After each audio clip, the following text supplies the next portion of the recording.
Hi, எல்லோருக்கும் வணக்கம். Welcome to உங்கள் நான் கமல் ஹாசன்ஸ். அந்த வீடியோவில் நம்ம கமல் சார் பற்றின ஒரு புதிய தகவல் தான் டிஸ்கஸ் பண்ண போகிறோம்.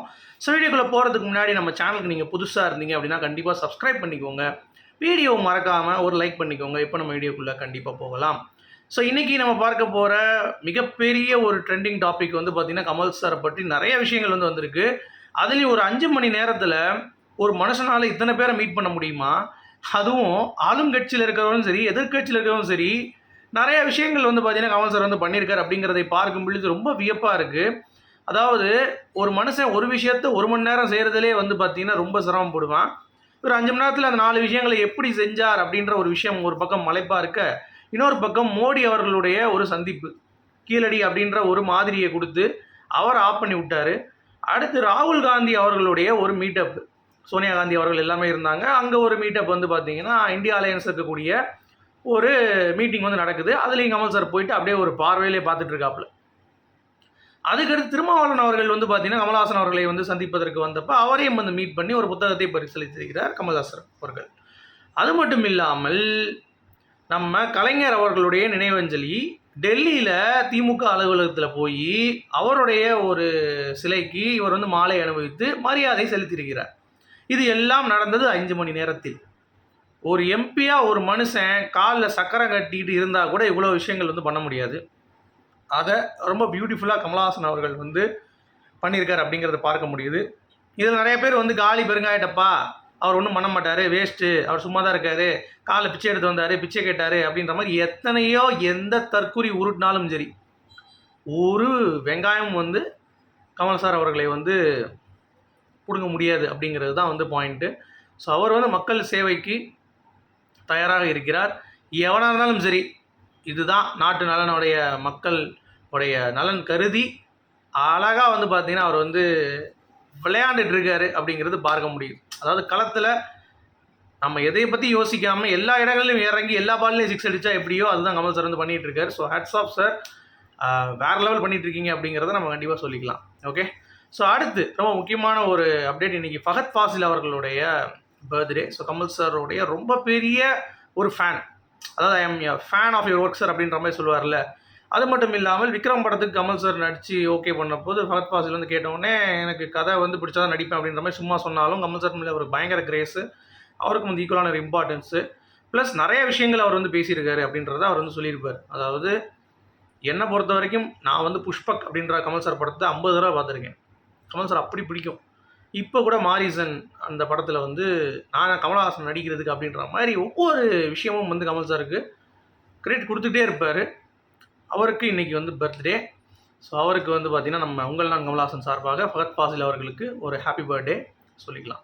அடுத்து கமல் சாரோடைய பொண்ணு, அதாவது கமல் சார் எப்படியோ அதே மாதிரி அவர் பொண்ணை எவ்வளோ பியூட்டிஃபுல்லாக அப்கிரேடிங் பண்ணியிருக்காரு அப்படிங்கிறது இதற்கு மேல் நம்ம வந்து சொல்ல முடியாது. அதாவது ரஜினி அவர்களும் கமலா அவர்களும் நிறைய விஷயங்கள் ஷேர் பண்ணியிருக்காங்க. அதை ரஜினி அவர்கள் கமல்ஹாசன் இப்படி பண்ணியிருக்காரு, உங்கள் அப்பா எனக்கு இப்படி செஞ்சுருக்காருலாம் சொல்கிறத வெளிப்படையாக சொல்லாமல் எங்கள் 2 பேர் மேலேயும் பயங்கரமான ஒரு ரெஸ்பெக்ட் இருக்குது, அவங்க நம்பி ஒரு விஷயம் சொல்லியிருக்காங்கிறப்ப அதை நான் மீடியாவுக்கு சொல்ல மாட்டேன், அது வந்து அவங்க மேலே இருக்கக்கூடிய அந்த மரியாதை நானே கெடுக்கிற மாதிரி ஆயிரும் அப்படின்ற மாதிரி அவங்க 2 பேரும் அப்படி பேசிப்பாங்க. அவ்வளோதான் நான் சொல்ல முடியும். அவங்கள மாதிரி ஒரு ஃப்ரெண்ட்ஸ் வந்து அப்படி இருக்க வாய்ப்பே கிடையாது அப்படின்ற மாதிரி ஸ்ருதிஹாசன் அவர்கள் பிரேக் பண்ணிட்டாங்க. அப்புறம் இந்த லோகேஷ் அவர்கள் வந்து பார்த்திங்கன்னா முதல்ல இந்த இனிமேல்ன்ற சாங் வந்து கமல் சார் வந்து ஸ்ருதிஹாசன் அவர்களும் சேர்ந்து ஆர்கேஃபேல பண்ணாங்கல்ல. அப்போ ஸ்ருதிஹாசன் வந்து லோகேஷ் அப்ரோச் பண்ண முடியுது. லோகேஷ் வந்து வேணாம்னு சொன்னாராம். ஐயோ லவ்லாம் நமக்கு செட் ஆகாது, அந்த சாங்லாம் வேணான்னாராம். ஆர்கேஃபேலேருந்து வந்திருக்குன்னொடனே கமல்ஹாசன் அவர்களா, ஆமாம் அப்போ நான் வரேன் என்னென்ன கேட்காம வந்து நடிச்சு கொடுத்தாராம். அப்படி தான் லோகேஷ் வந்தார். அப்போ தான் வந்து கூலியோட இதை வந்து நேரக்ட் பண்ணியிருக்காரு. ரஜினி படத்தில் நீங்கள் நடிக்கணும்னு சொன்னோடனே சரி ஓகே அப்படின்ற மாதிரி சொல்லி தான் கூலியில் இவங்க வந்து வந்திருக்காங்க அப்படின்ற மாதிரி வந்து சொல்லியிருந்தாங்க. அதே மாதிரி அரசியல் நாலேஜும் வந்து ஸ்ருதிஹாசனுக்கு அவ்வளோவா கிடையாதான். அப்போ கமல் சார் வந்து உள்ளே வந்துட்டு நிறைய விஷயங்கள் வந்து பண்ணோன்னே அப்போ தான் கேட்டு தெரிஞ்சுப்பாங்களாம், ஓ இதெல்லாம் இருக்காப்பா, ஓ இப்படிலாம் இருக்காப்பா அப்படின்ற மாதிரிலாம் வந்து கற்றுக் கொடுத்தாராம். அடுத்து இந்த ராஜ்யசபா எம்பி ஆகும்போது கூட கடைசி வரைக்கும் நான் கூட நின்னேன். அதுக்கு காரணம் வந்து இந்த கமல்ஹாசன் அவர்கள் எனக்கு டீச் பண்ணது தான். ஸோ அவர் கடைசி வரைக்கும் நம்ம வந்து பார்த்திங்கன்னா விட்டு கொடுக்காமல் நான் வந்து அவருக்காக நின்றுட்டேன் அப்படின்ற மாதிரி ஸ்ருதிஹாசன் அவர்கள் வந்து ஒவ்வொரு விஷயமும், அதாவது அவங்க அப்பா கிட்ட கற்றுக்கிட்ட எல்லா விஷயமும் வந்து பார்த்திங்கன்னா ஷேர் பண்ணது, அவங்க அப்பாவை விட்டு கொடுக்காமல் பேசுகிறது, அது எல்லாமே நடக்குதான். ஒரு பொண்ணுனா அப்பா விட்டு கொடுக்காம பேசணும். பட் இருந்தாலும் இவ்வளோ டெப்த்தாக நான் வந்து இப்படி இருக்கேன், இந்த மாதிரி வந்து என்னுடைய ஒரு பாயிண்ட் ஆஃப் வியூவில் ரஜினி அண்ட் கமலை நான் இப்படி தான் பார்க்குறேன்ற ஒவ்வொரு விஷயமும் வந்து இந்த கலாட்டாவில் இந்த மொட்டை பாஸ் ஒருத்தர் இருப்பார்ல பரத்வாஜனங்க அவருடைய இன்டர்வியூவில் பயங்கரமாக பேசியிருக்காங்க. ஸோ கண்டிப்பாக பாருங்கள், நிறைய இன்புட்ஸ் வந்து பார்த்திங்கன்னா இருக்கும் அப்படிங்கிறத நான் சொல்லிக்கிறேன். ஓகே, அடுத்து ரொம்ப முக்கியமான இன்னொரு அப்டேட்டும் வந்து இருக்குது. என்ன அப்படின்னா, ஒரு லூசு பைய, அவனை எப்படி சொல்கிறதுன்னு தெரில, லூசு பையலா இல்லை கிறுக்கு பைய இல்லை மென்டல் பைய இல்லை தற்குறி இல்லை எவனே தெரியாத ஒரு ஆள், அவனை யாருன்னே தெரியாதுங்க, ரவின்னு ஒருத்தன். சரியா, அவன் வந்து நம்ம கமல் சாரை வந்து பார்த்தீங்கன்னா சனாதனத்தை பற்றி பேசுனது அவனுக்கு வந்து பின்னாடி இருந்து போக வந்துட்டுருக்கு. காலைல சாப்பாடு செரிக்காமல் ஒரு நெத்தி போட்டில் வந்து பார்த்திங்கன்னா ஒரு இதை குங்கும போட்டை வந்து பூசிட்டு அவன் பாட்டு உட்காந்து கிழிக்கிறான். அதாவது எப்படின்னா, கமலஹாசன் அவர்கள் வந்து பார்த்தீங்கன்னா அவர் வந்து அவங்க பொண்டாட்டி கூட ஒழுங்காக வாழலையாம், அப்புறம் வந்து பொண்ணை ஒழுங்காக வளர்க்கலையாம், அவர் வந்து மலத்தை திங்கணுமா, அந்த மாதிரி ஏகப்பட்ட விஷயங்கள் வந்து பேசியிருக்கான். கமலஹாசன் அப்படின்ற அந்த உயரம் என்னன்னு தெரியுமாடா? தற்குறி. நீ யாரா கோமாளி நீ உட்காந்து பேசிகிட்டு இருக்க? பேர் என்ன ரவி கிவி அப்படின்னு சொல்லி வச்சுருக்காங்க. உனக்கு எவனே தெரியாது, ஒரு அட்ரஸே கிடையாத ஒரு ஆள், ஒரு சொட்ட மண்டை, அவனை போய் எனக்கு வந்து அனுப்பி விட்டுட்டு இவனை பார்த்து பாருங்க எவ்வளோ பேசியிருக்கானா. நான் கூட எவ்வளோ ஒரு பிச்சைக்காரன் ஒருத்தன் எவ்வளோ பேசியிருக்கான் அப்படின்னு சொல்லி பார்த்தா இவன் வந்து ஏதோ சீரியல் நடிக்கிறான் அப்படின்னு சொன்ன உடனே இந்த தற்குறியா இது எதுக்குறா வந்து கொண்டு வரீங்க? கமலஹாசன் அப்படின்ற அந்த ரேஞ்ச் தெரியாமல் இவன்லாம் வந்து கீழே, அதாவது கமலஹாசனுடைய பாதத்தில் இருக்க ஒரு நெகத்தில் அந்த பாதியில் கூட இருக்காத ஒரு கேடுகட்ட ஒரு ஜென்மம், இவெல்லாம் பேசியிருக்கான்னு சொல்லி நீங்கள் எடுத்துகிட்டு வந்ததே வந்து பார்த்தீங்கன்னா ரொம்ப கேவலம். இந்த ஒரு தற்குறி வந்து பேசியிருக்கு அப்படிங்கிறத இவன் குடும்பத்தை பார்க்க சொல்லுங்கள். இவன் கொண்டாட்டியே இப்போ எவன் கூட இருக்கான் அப்படிங்கிறது தெரியல. நல்லா வந்து பொட்டை வச்சுக்கிட்டு வந்து உட்காந்து பேசிக்கிட்டு இருக்கேன் அப்படின்ற மாதிரி தான் தோணுது. இதெல்லாம் வந்து தேவையற்ற ஒரு வார்த்தை. சரியா, வந்து ஐயோ சனாதனத்தை பற்றி பேசிட்டான், என்ன உன் பொண்டாட்டியை பற்றியால பேசினா முட்டா பயில? அவர் வந்து நேச்சுரலான ஒரு கருத்தை வந்து தெரிவிக்கிறார் அப்படிங்கிறப்ப நீ வந்து இல்லை வரவேற்கிறேன் இல்லை வரவேற்கலன்னு சொல்லிட்டு மூடிட்டு போ. அதை விட்டு எதுக்கு ஃபேமிலியை பற்றி பேசுகிற எச்ச அப்படின்ற மாதிரி நம்ம கேட்கணும்ல. கேட்டு தான் ஆகணும் அப்படிங்கிறது தான். ஸோ நீங்கள் இதை எப்படி பார்க்குறீங்க? இந்த மாதிரி சில்லறையை வந்து பார்த்தீங்கன்னா அப்படியே தட்டி விட்டு போயிருங்க. இந்த மாதிரி சில்லறைக்கு நம்ம ஒரு இம்பார்ட்டன்ஸ் கொடுக்கணுன்றதுக்காக தான் அந்த சில்லறை பேசுது.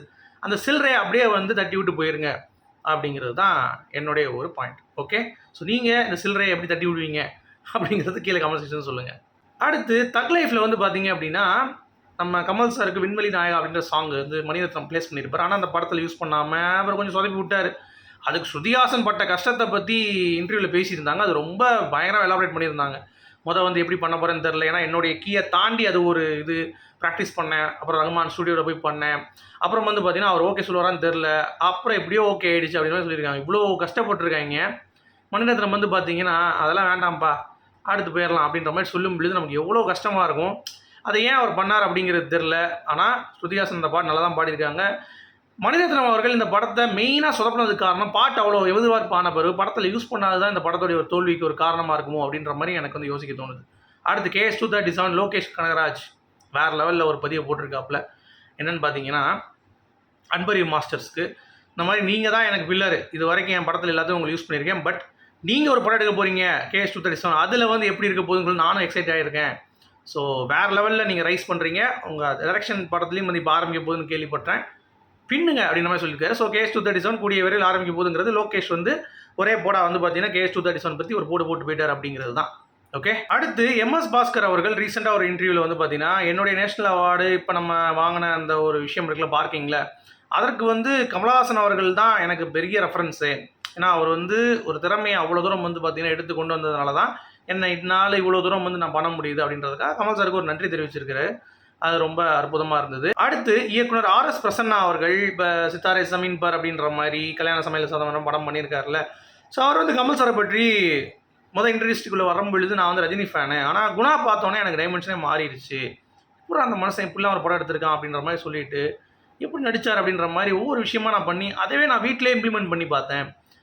இப்போ நான் வந்து ஒரு ஆக்டர் ஒரு டேரக்டராக இருக்கிறதுக்கான காரணம் ஒரு ஆக்டிங் கிட்ட எப்படி வாங்குறதுங்கிறத நான் குணா மூலமாக தான் தெரிஞ்சுக்கிட்டேன். ஸோ அதனால் எனக்கு கமல் சார் வந்து ரொம்ப மிகப்பெரிய ஒரு இன்ஸ்பிரேஷன் அப்படின்ற மாதிரி பேசியிருக்காரு. ஸோ அவ்வளோதான் கைஸ், வேறு எதுவும் அப்டேட்டும் இல்லை. ஸோ உங்களுடைய கருத்துக்கள் மீண்டும் சந்திப்போம். குட்.